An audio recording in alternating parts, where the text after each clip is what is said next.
Olá, tudo bem com vocês? Mais uma vez estamos aqui para a gente fazer mais uma explanação sobre o conteúdo, né? O conteúdo que nós estamos trabalhando é referente ao capítulo 5, certo?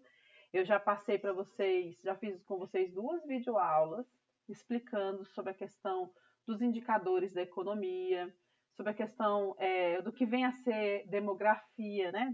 Demográfico, né? Que é o assunto principal do capítulo. Então, nós já estamos trabalhando com esses índices, esses indicadores da economia e os indicadores sociais, que vêm a relacionar com a questão da distribuição de renda, né?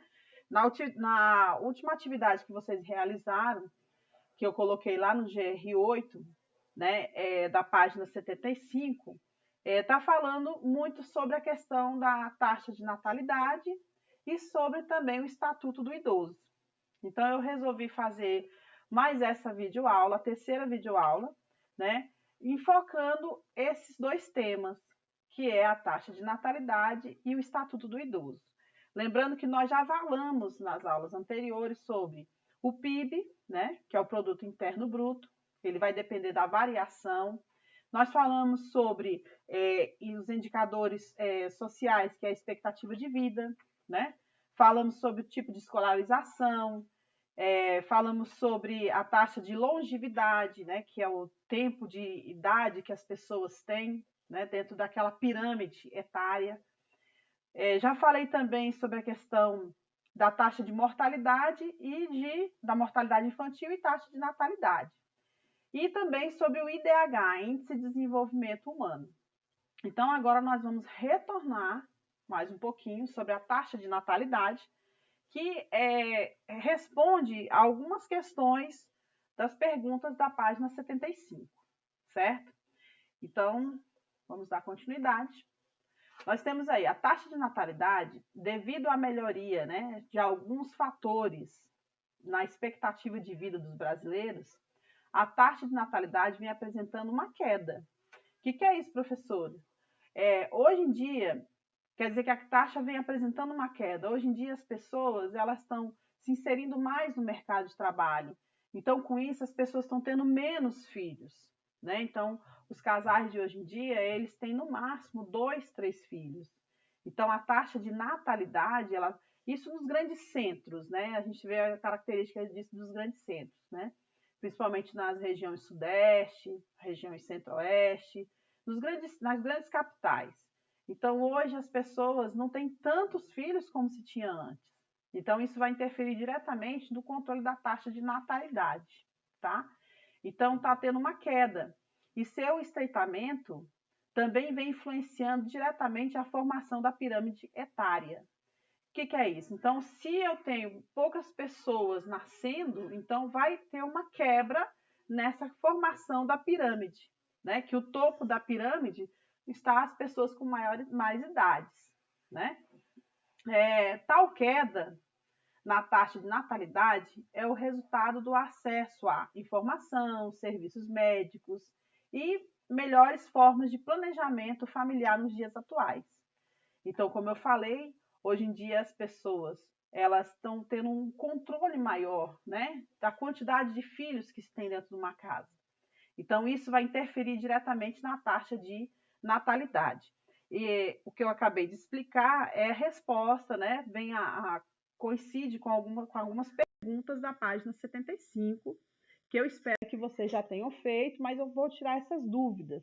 Porque eu recebi no fórum alguns questionamentos dizendo que estava tendo dúvida em alguns pontos. E eu acredito que seja nessa questão da taxa de natalidade e também na questão do Estatuto do Idoso, certo? Então, eu trouxe essa imagem aí para vocês observarem, né, que quando se formam as pirâmides, né, a pirâmide etária, então, abaixo estão o nascimento, que é a taxa de natalidade, e acima vai as maiores idades. A taxa de natalidade nos países desenvolvidos tem vindo a diminuir, né? Então, os países mais desenvolvidos, as pessoas hoje ela tem melhores condições de vida, mas ela não tem condições de ter tantos filhos, porque hoje as pessoas trabalham muito, né? Nós vivemos no chamado sistema capitalista que a gente precisa do trabalho, né? Já nos países em desenvolvimento, ela apresenta como uma alta, né? Então, ou seja, os países que são considerados como os países mais pobres, países que estão em desenvolvimento, as pessoas mais humildes, que têm pouco acesso à informação, acaba tendo mais filhos, né? Por uma questão de descuido, não tem um planejamento familiar, né? E outros assuntos também que envolvem quanto a isso, né? Então, nós temos aí, para essa situação, foram citadas, né, criadas algumas políticas natalistas e antinatalistas. Então, existem alguns países, principalmente alguns países comunistas, vamos dizer assim, que eles têm algum controle de natalidade.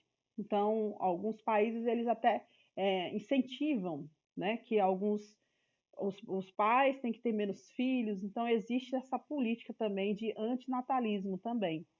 E hoje em dia, essa política acaba entrando na nossa cabeça também, porque para você criar muitos filhos, hoje em dia as coisas estão muito difíceis. Então, os casais hoje optam, né, por ter menos filhos, e isso vai interferir na contagem da população. Direitos fundamentais do idoso, né? Então, nós temos aí também na página 75, nas questões, perguntando sobre a questão dos idosos. Então, hoje nós sabemos que tem o Estatuto do Idoso.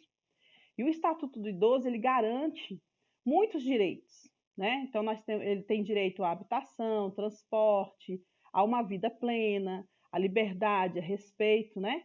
Então, isso são direitos que estão garantidos dentro do Estatuto do Idoso, certo?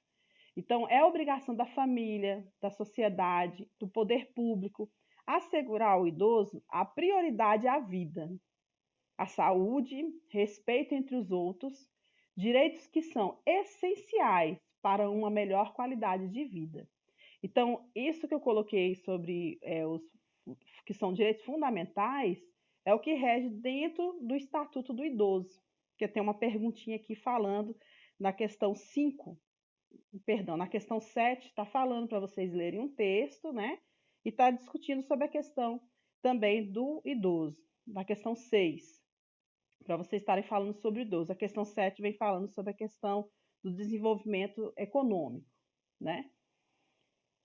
E como que a gente pode classificar quem é idoso, né? Então, existe dentro do estatuto, existe uma regrazinha para saber a quantidade de anos que a pessoa pode ser considerada como idoso.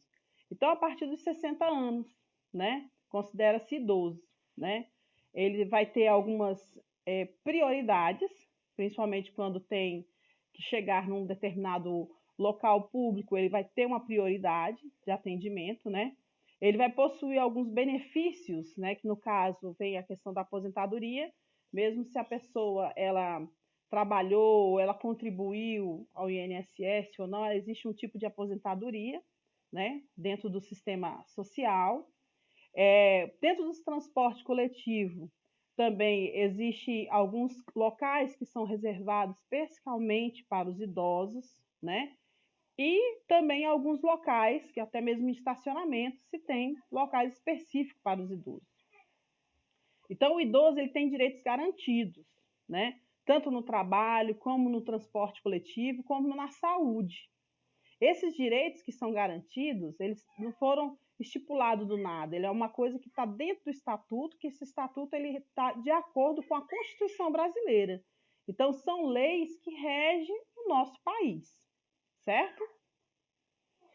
Então, eu vou deixar para vocês uma atividade, tá? Lá no GR8, que vai ser sobre a página 74. Vocês vão ler o texto da página 74 e lá vão ter 3 questões, certo? Mas eu vou deixar bem explicadinho para vocês lá no GR8, para vocês estarem realizando. E assim nós vamos finalizar o capítulo 5 do livro de vocês. Nós vamos, a partir da semana que vem, iniciar o capítulo 6, certo?